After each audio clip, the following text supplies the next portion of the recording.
Today I'm going to show you how to make non-printable isometric guidelines in the right way in Illustrator. So I remember back in the days when I was doing it, it came out like incorrectly like this, and I didn't understood why is this happening. So today I figured it out and I'm going to show you how to do it and then transform this into guidelines. So these isometric lines are made out of vertical lines, so I'm going to make some of these. Press and hold Alt, drag it to the right, also press Shift to isolate. And you're going to need to press Ctrl D to duplicate like this.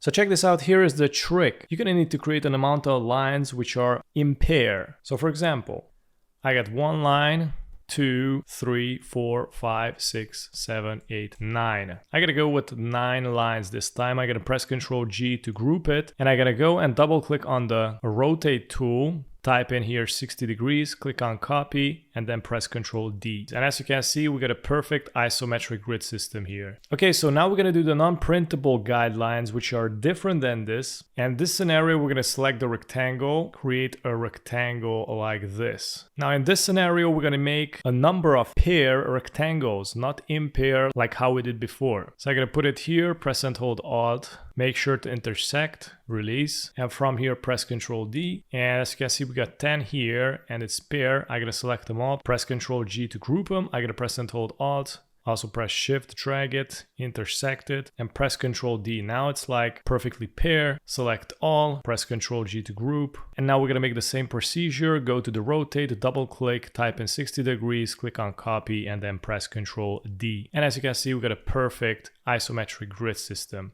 Select all of it, right click, group. Now we're gonna go here to the middle center. I'm gonna zoom in and I'm gonna select the rectangle, press and hold Shift plus Alt, click on the intersection point at the center, and I'm gonna create a rectangle and I'm gonna scale it somewhere around here. There you go, it's gonna intersect here. And we're gonna need to create a square grid system out of this, but we cannot do with clipping mask. So I'm gonna select all of it and go to the pathfinder, go to these 3 dots and select divide. Select the grids, right click on group. And we're gonna do this manually. I'm gonna remove the unnecessary grids from here.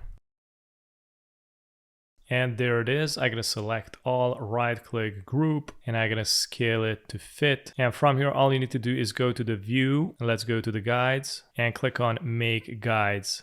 And look at this, now we got correct grids. Now, of course, you can select it and move it, but we don't want that. So all you need to do is right click and select lock guides. And this is how you make non-printable isometric grids in the correct way. Thanks for watching.